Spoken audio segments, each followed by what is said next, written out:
Well, we are now full swing in open enrollment and Medicare. So what should you be aware of and so forth? Join me at this time is someone who solves the problems of living too long, dying too young, or becoming sick. Let's welcome back to the show, Scott Zipp. Scott, good to see you. Hey, good to see you too, sir. All right. So what are some of the key issues here as we go through full swing here of open enrollment on Medicare? Great. So this is what I want our seniors to consider, right? They just chose their plan for annual election period for 2026. Now they might find that, maybe they thought their doctors were covered completely, their hospital systems or their medications were covered, and maybe the plan they selected just wasn't the right fit. So they hit the one-time opportunity from January 1st to March 31st to be able to change their plan. Now, the important part about that is it's one time, Hmm. right? If you do this plan and you don't like that, you have to have some other type of qualifying life event like marriage, divorce, move out of, move or something like that in order to make another change or some type of event that happens like a natural disaster or something like that. They call that a special enrollment period. So one time is all you get during this one chance. So if you're looking at making that change, make sure that you vet your doctors and hospitals and everything that you need for your health care for the upcoming year that you can anticipate. That needs to be considered. So that's kind of where we're at with that. And it's all the typical high points we usually talk about. If you're going to work with an agent, when you do, make sure that you vet that person. How many years have they been in the business? How many companies do they represent? And, kind of get to know that person, get a feel for them, and only work with someone you trust. Wow. Yeah. So this is a critical period, January 1 through March 31st, because after that, the window closes. I would think, Scott, that most people don't understand the intricacies, the ins and outs, if you will, of Medicare. And so, as you say, vet the right person. What kind of questions should they ask? Okay. So how many years have you been helping, people with their Medicare options? Do you have Medicare supplements as well as Medicare Advantage? How many insurance companies do you represent? Um, what kind of benefits did you have available for me? Do you have just local companies, regional companies? Can you produce just standalone prescription drugs, right? What is your current book of business? Like, how many people do you currently help? Hmm. Right? Have you only helped two people in your career, or have you helped hundreds or even thousands? Do So, you those are just some of the things to consider. did you find that most people assume that Medicare is pretty standard? In other words, it's not there. Is that makes you get what I'm saying?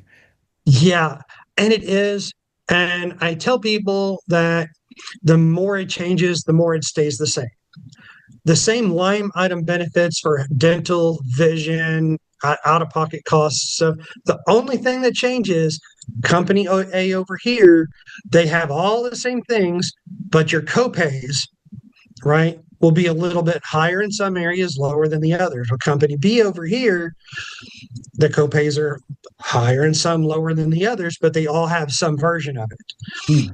Most important thing when you're looking at your benefits, because all of them are pretty much standardized, Hmm. make sure doctors, medications, hospital systems, specialists are all in network.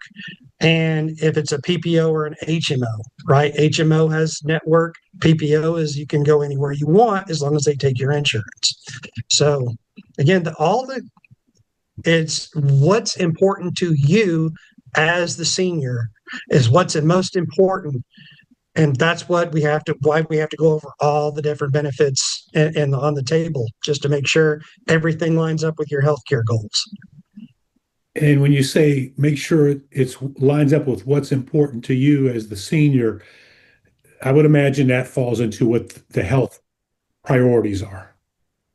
Yeah, what your health priorities are. Like if you know you're already seeing certain specialists, or for example, if you know that if you live in Texas, but you go see your family in Pennsylvania on a regular basis, an HMO is not going to be probably be the best for you.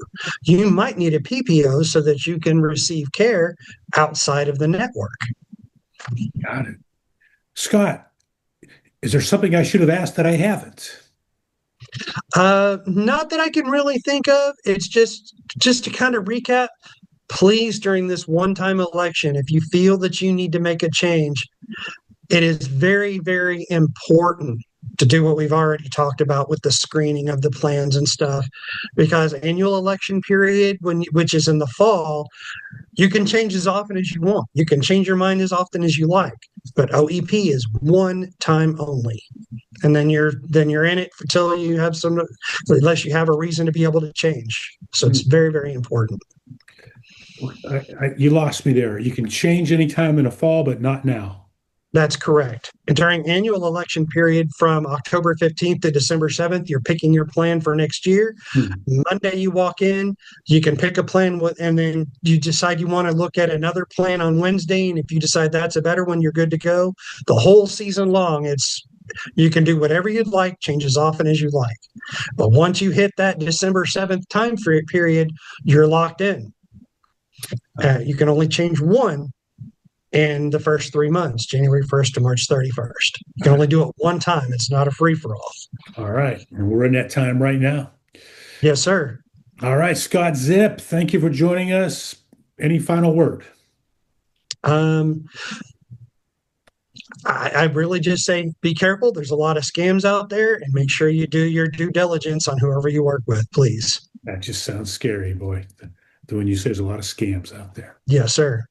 All right, Scott Zipp specializes in solving financial problems of living too long, dying too young, or becoming sick. Thank you for joining us.